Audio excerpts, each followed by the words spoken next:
I got my royalty statement. Time to open it up and see how much I earned. Okay. Wow. Not bad. I earned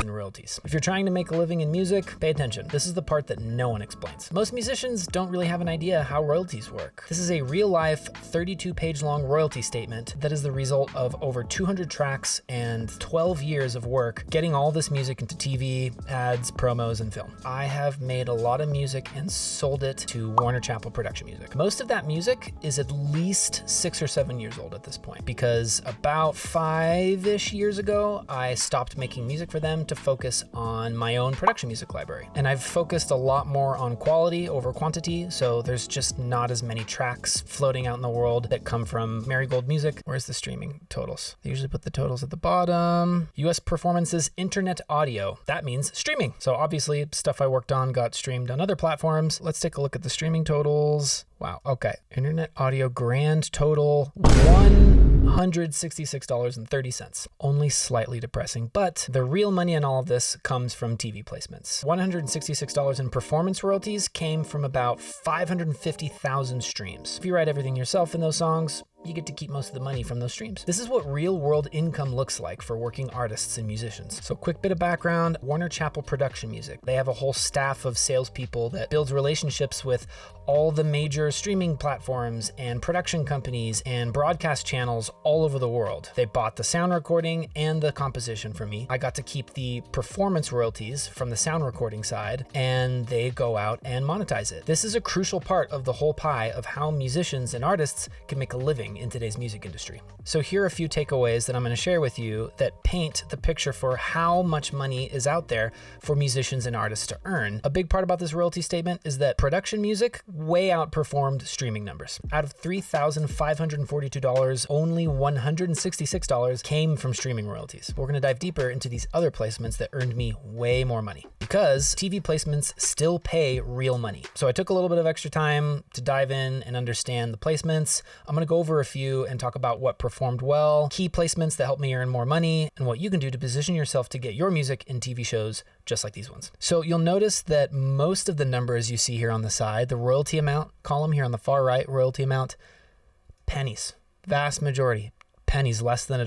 TV show FanDuel Sports used this track Elemental for their show Becoming Wild. $45.87. 1 minute and 35 seconds of this track. That's a lot. That's a lot for a show to use. 47 seconds, 48 seconds, 18 seconds. A lot of TV shows aren't going to use more than, 30 seconds of your music most of the time. They'll use between 10 and 30 because they're constantly trying to keep the interest of the viewer, and camera shots are cutting in between different people talking. And in order to maintain interest, the TV networks, these music editors, just cram in tons of different background tracks throughout every single episode. So it's pretty rare when one gets used for more than a minute. The per use value of a track in a TV placement is just astronomically bigger than streaming royalties. TV really is still where meaningful music income can be earned. International royalties drastically outperformed domestic United States ones. I made $2,880 from international royalties this quarter. Most of my TV royalties came from overseas. The vast majority of these payments were tiny, like literal pennies. International performances, audio. I don't even know what that track is, but apparently I wrote it. 3 cents. Yep, 3 cents. Television usage. Thailand, 3 cents. Australia, 187.2. That's like 12, 13, 14 bucks from Australia. If you've got a few placements on a few TV shows that get aired in a few countries, now you start to see how this can add up. Belgium, $211. Chile, $118. Czech Republic, $177. Denmark, $1. Germany, $271. Iceland, 3 cents. Womp womp. Okay, well, Japan, $421 plus $26, right? Almost $450 from Japan. Netherlands, $584. I'll take it. New Zealand, what do we got? That's like $27. Great. We passed the $9 mark in Norway. Philippines, like $3 or $4. Poland, okay. Poland popped off a little bit. 70, so almost 75 bucks. Romania, let's go. Like 70 bucks in Romania. South Africa, 78. Nice. Ooh, Switzerland. That's where they keep that money in those banks. $370 in Switzerland. I'm here for it. Taiwan, 26. UK, so that's like $84 from the UK. All right, you get my point. There is so much money in getting your music into TV shows that get internationally syndicated across tons of broadcast channels. This goes to show how important background music is. Production music earns money from places that artists would never think to look. And these small but consistent uses help grow your income over time. I can honestly say that for the past probably 6 years, my royalties have stayed within a certain range because the music I made was fresh, but also had a long shelf life. I've not made one new track for Warner Chappell Production Music in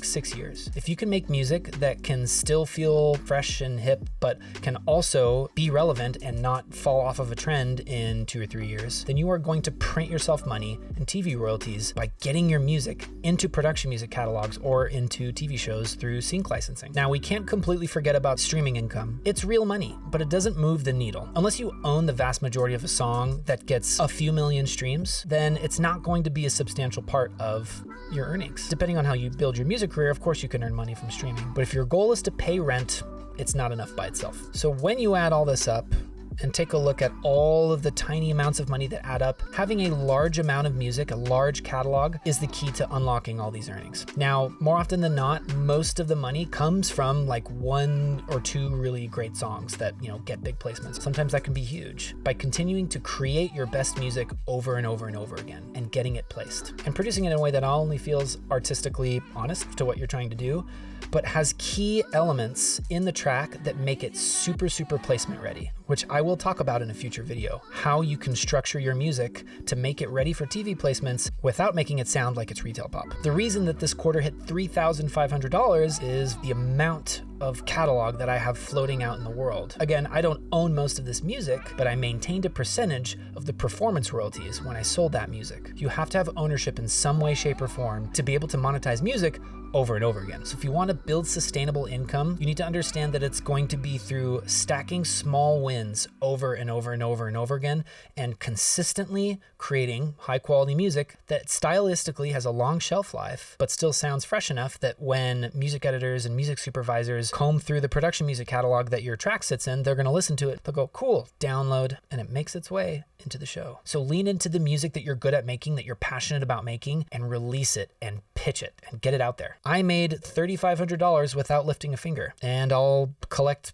roughly the same amount of money, likely a little bit more, in another 3 months. If you're looking for help on how you can effectively pitch your music to catalogs, production music libraries, what do I say? How do I write this email? I put together the Music Industry Pitch Kit, which has dozens of email templates that I used personally to get all my placements. I put them all in this guide. All you have to do is find the right type of email, whether you're a songwriter, a beat maker, a producer, an artist, drop in your details, and hit send. It's that easy. So far for this year, just on the production music royalties, I've made $15,240.54. It is possible. You can do this. Yes, it's competitive, but there is more TV and more content that people are watching now than ever, which means the need for fresh, relevant, placeable music has never been greater too. Let me know in the comments what you'd like me to make next, or point out, or dive deep into. I'll see you next time. Peace.